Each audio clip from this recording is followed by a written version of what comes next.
మనందరి పాపముల నిమిత్తమై తన అమూల్యమైనటువంటి రక్తంలో చిందించి ఆ రక్తము ద్వారా మనల్ని పరిశుద్ధపరుస్తున్నటువంటి యేసుక్రీస్తు శ్రేష్టమైన నామమున ఈ ఉదయకాల శుభములు మీకు తెలియజేయుచున్నాను. ఇది నా దేవుని యొక్క వాక్య ధ్యానము. తిరుగుబాటు చేయు వారిని గురించి విజ్ఞాపన చేశాను. యెషయా గ్రంథము 53వ అధ్యాయము 12వ వచనం. అవును ప్రియులారా, యేసుక్రీస్తు మనందరినీ కూడా పరిశుద్ధపరచడానికై ఈ లోకానికి వచ్చాడు.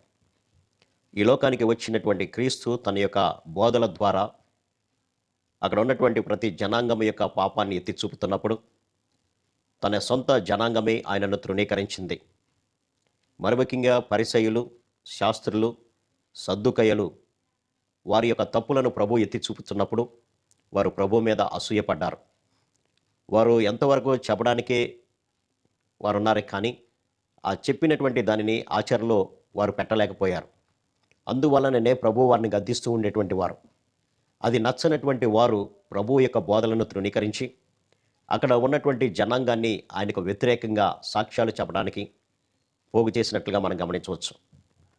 అటువంటి సందర్భంలో యేసుక్రీస్తు ప్రభుల వారి శిష్యుడు ఒకడైనటువంటి యూదా ఇస్కరియోతుతో ఒక ఒప్పందాన్ని కుదుర్చుకొని, ప్రభువుని నాకు అప్పజెపితే నీకు 30 వెండి నాణేలు ఇస్తారని ఆశ చూపి ప్రభువుని వారికి అప్పగించేటట్లుగా చేసుకున్నారు పిల్లరా. తద్వారా ప్రభువుని వారికి అప్పగించడం, ప్రభువుని తీసుకువెళ్ళి పిలాతు దగ్గర ఉంచడం జరిగింది. విచారించినటువంటి పిలాతు ప్రభువులో ఏ దోషము లేదని గమనించి ఇతనిని నేను నిర్దోషిగా విడుదల చేస్తానన్నప్పుడు అక్కడ ఉన్నటువంటి జనాంగమంతా ఇతను వద్దు, దొంగ అయినటువంటి బరబ్బను మాకు విడుదల చెయ్యి అని ప్రభువుని సిలువ వేయమని ఒకే పెట్టిగా కేకలు వేసినట్లుగా మనం గమనించవచ్చు.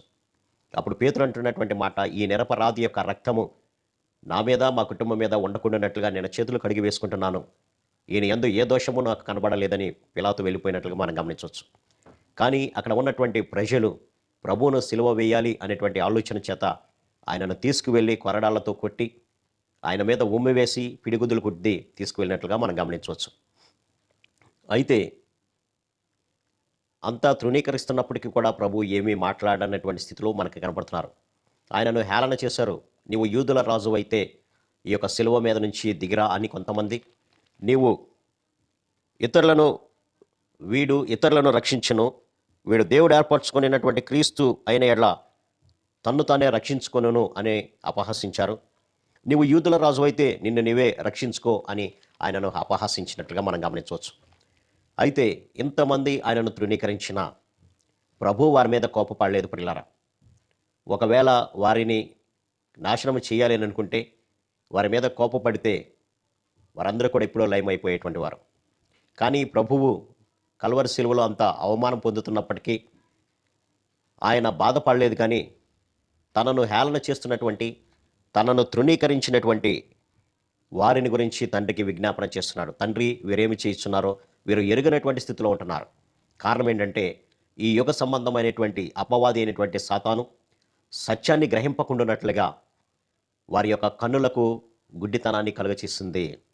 కాబట్టి వీరు ఇటువంటి క్రియలు చేస్తున్నారు. కాబట్టి వారు ఆ అజ్ఞానాంధకారాన్ని వదిలి నా వాక్యపు వెలుగులోకి వచ్చినట్లుగా, నా రక్షణ మార్గంలోనికి వచ్చినట్లుగా వారు నేను క్షమిస్తున్నాను అని తండ్రికి విజ్ఞాపన చేసినట్లుగా మనం గమనించవచ్చుకుంటారా.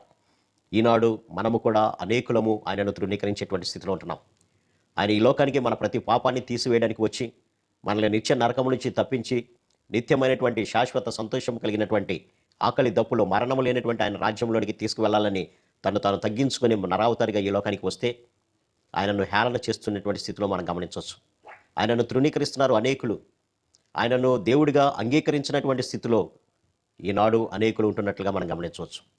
ఆయన ఈ లోకానికి వచ్చింది సమస్త మానవాళి పాపాన్ని తీసివేయడానికి, కానీ ఒక దేశ సంస్కృతిని మార్చడానికో ఆ దేశంలో ఉన్నటువంటి వారికన్నా నేనే గొప్ప దేవుడనని చెప్పుకోవడానికి రాలేదు ప్రియులారా. ఆయన మన పాపాలను తీసివేయడానికే యేసుక్రీస్తు లోకానికి వచ్చాడు. కాబట్టి ఆయనను తృణీకరించినప్పటికీ కూడా వారి మీద కోపపడలేదు. కానీ వారి గురించి ప్రార్థన చేసినటువంటి దేవుడు ఎవరైనా ఉన్నారు అని అంటే యేసుక్రీస్తు మాత్రమే ప్రియులారా. కాబట్టి దీని వాక్య ధ్యానం ద్వారా ఆయన ఈ లోకానికి ఎందుకు వచ్చాడో మీ యొక్క ఆత్మీయ నేత్రాలను తెరుచుకొని చూచినప్పుడు ఆయనను నీ సొంత రక్షకుడిగా అంగీకరిస్తాం. అట్టి కృపా పరిశుద్ధాత్మ దేవుడు మనందరికీ దయచేయను గాక. ఆమేన్. ప్రార్థన. సర్వశక్తిగా ప్రేమ గల మాతాన్ని, తిరుగుబాటు చేసిన వారి గురించి విజ్ఞాపన చేశానని సెలవిస్తున్న ప్రభువా. అవునైనా, ఒకవేళ మీరు కనుక కోపగించుకున్నట్లయితే మేమేనాడో లయమైపోయేటువంటి వారమునైనా, కానీ మీరు మా పట్ల చూపినటువంటి అపారమైనటువంటి ప్రేమ చేతే మేము నశించాల్సినటువంటి స్థితిలో ఉంటేనైనా మీరు మీ రక్తాన్ని చిందించి మరణించారు ప్రభా, తిరిగి లేచారు ప్రభా. అందుని బట్టి మీకు వందనాలు తండ్రి. కాబట్టి మా కన్నులలో ఏర్పడినటువంటి ఆత్మీయ అంధత్వాన్ని తొలగించుకొని సత్యాన్ని గ్రహించి మీ వెలుగు చేత వెలిగించబడినటువంటి వారుగా మేము ఉండునట్లుగా సహాయం దయచేయమని యేసు నామమున అడిగి వేడుకుంటున్నాం తండ్రి. ఆమేన్. God bless you.